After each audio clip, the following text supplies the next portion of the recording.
Dios les bendiga, queridos hermanos. Esperamos hayan pasado una muy linda semana, que hayan comido su pozolito, hayan disfrutado las fiestas patrias y pues como dice la palabra, no solamente de pan vivirá el hombre. Así que preparemos nuestro corazón para esta enseñanza y lo que tiene Dios preparado para cada uno de nosotros. Amén. Vamos a hacer una oración. Bendito Padre y Dios nuestro, muchas gracias por la oportunidad que nos das de poder compartir tu palabra. Es un privilegio, Señor, es un regalo poder, Señor, ser transmisores de tu mensaje, poder ser portadores de tu palabra, Señor, del mensaje que tú tienes para tu iglesia. Yo sé que cambiarás corazones, yo sé que restaurarás vidas, confrontarás también corazones, así como lo has hecho con nosotros. En el nombre de Jesús, amén. Amén. Amén, hermanos. Bueno, pues el día de hoy vamos a estar meditando en la palabra de Dios en el libro de Hechos, capítulo 5, versículo del 1 al 11. Les voy a pedir que nos acompañen a leerlo en la versión traducción al lenguaje actual y dice así la palabra del Señor. Algo muy diferente pasó con un hombre llamado Ananías. Este hombre y su esposa, que se llamaba Safira, se pusieron de acuerdo y vendieron un terreno, pero se quedaron con parte del dinero de la venta. El resto se lo entregaron a los apóstoles. Entonces Pedro le dijo a Ananías: ¿por qué le hiciste caso a Satanás? ¿Creíste que podrías engañar al Espíritu Santo y te quedaste con parte del dinero? Antes de vender el terreno, era todo tuyo y de tu esposa. Y cuando lo vendiste, todo el dinero también era de ustedes. ¿Por qué lo hiciste? No nos has mentido a nosotros, sino a Dios. Al oír esto, Ananías cayó muerto allí mismo. Entonces unos muchachos envolvieron el cuerpo de Ananías y lo llevaron a enterrar. Y todos los que estaban en ese lugar sintieron mucho miedo. Como 3 horas más tarde llegó Safira, sin saber lo que había pasado. Entonces Pedro le preguntó: dime, ¿vendieron ustedes el terreno en este precio? Así es, respondió ella. Ese fue el precio. Entonces Pedro le dijo: ¿por qué se pusieron de acuerdo para engañar al Espíritu del Señor? Mira, ahí vienen los muchachos que acaban de enterrar a tu esposo y ellos mismos te enterrarán a ti. Al instante, Safira cayó muerta. Así que los muchachos entraron y se la llevaron para enterrarla junto a su esposo. Todos los que pertenecían a la iglesia y los que se enteraron de lo sucedido sintieron mucho miedo. ¡Wow! ¡Qué impresionante historia! Y normalmente esta porción bíblica, esta historia se utiliza para hablar sobre la fidelidad de Dios por medio de las finanzas. Y aunque es una enseñanza cierta y el pasaje está bien empleado, podemos nosotros en él encontrar muchas más enseñanzas para nuestra vida.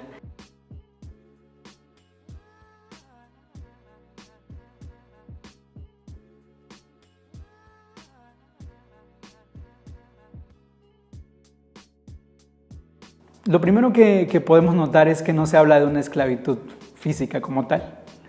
Pues si bien se habla de que tenían propiedades y todo eso, se entiende que no eran esclavos que se mantenían encadenados y a los que se les daban azotes o latigazos para que entendieran y se les cargara el trabajo. Su esclavitud, hermano, hermana, radicaba dentro de ellos.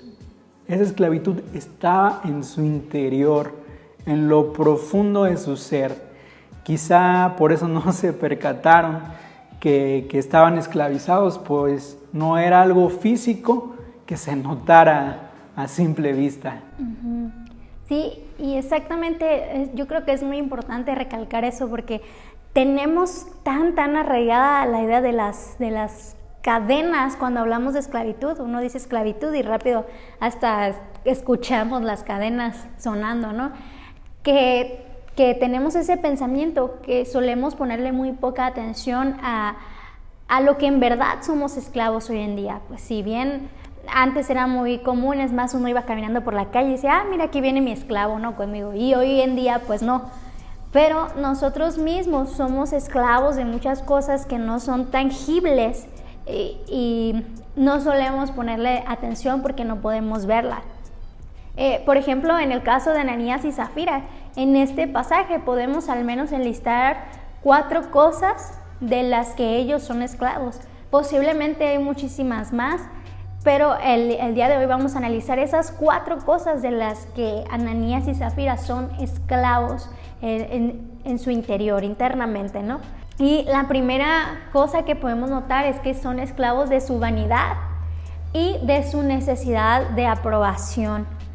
Y es que para poder entender mejor esta porción hace falta leer el capítulo 4, el capítulo anterior, pues en él se relata que la iglesia primitiva, que los primeros cristianos, como estaban esperando muy ansiosos la segunda venida de Jesús, que ellos pensaban, ¿no?, que ya iba a llegar Jesús en un par de días, que no iba a tardar mucho.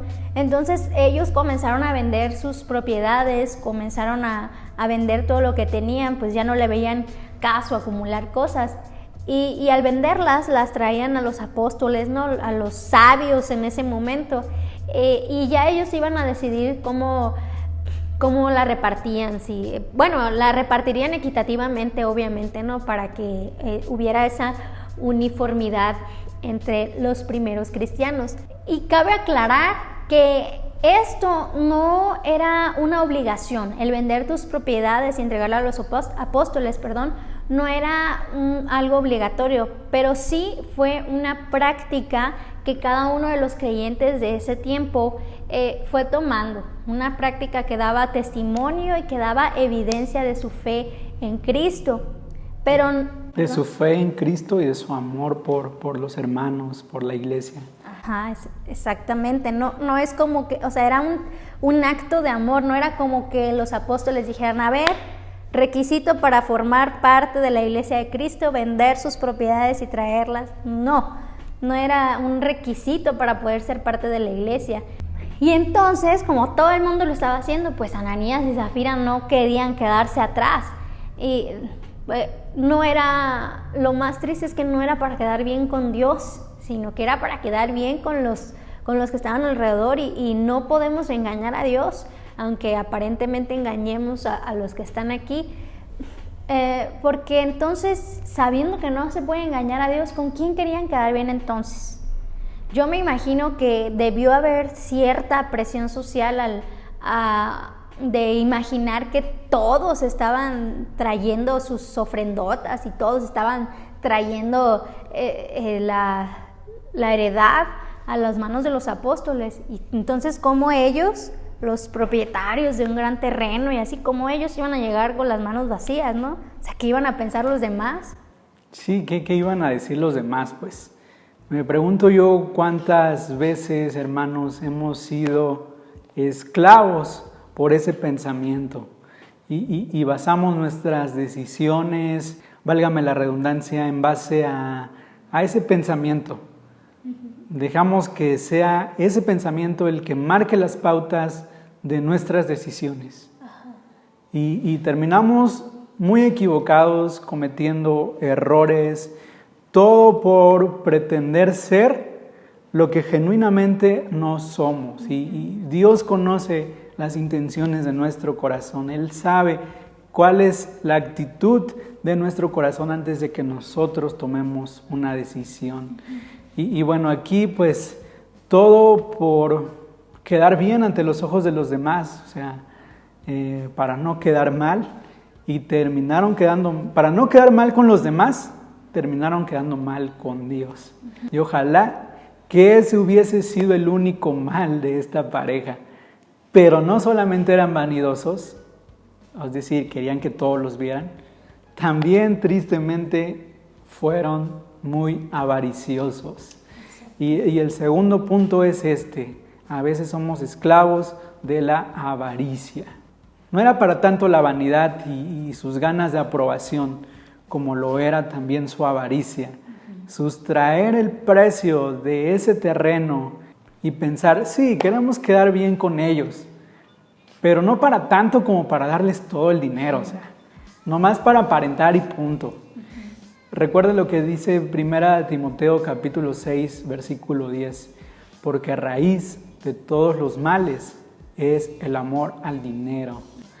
Por eso Pedro les dice que la propiedad era suya y cuando la vendieron, el dinero era suyo también, porque a los apóstoles, a la iglesia primitiva, no eran las cantidades de dinero que ofrecían lo que importaba. Si bien no hubieran tenido ninguna propiedad, ellos seguirían siendo felices. Los únicos interesados en lo monetario eran este matrimonio, eran Ananías y Zafira. Y es una tristeza porque cuando nos dejamos esclavizar por el dinero, decimos, wow, esto es mucho para Dios, mejor yo me lo quedo. Si en nuestro corazón, hermano y hermana, no somos libres del amor al dinero, entonces ninguna cantidad va a ser poca para ofrecerla, pero ni tampoco ninguna cantidad será suficiente para nosotros mismos. Así es, muy cierto, Díez. Y pues es precisamente eso lo que les pasó, ¿no? A Ananías y Zafira por su amor al dinero, ¿no? Y es muy curioso cómo una cosa se entrelaza con la otra. Pues, o sea, su necesidad de aprobación, pero combinada con su avaricia de sí me importa lo que piensan, pero no tanto como mi dinero, los llevó a ser esclavos de esta tercera cosa de la que vamos a hablar.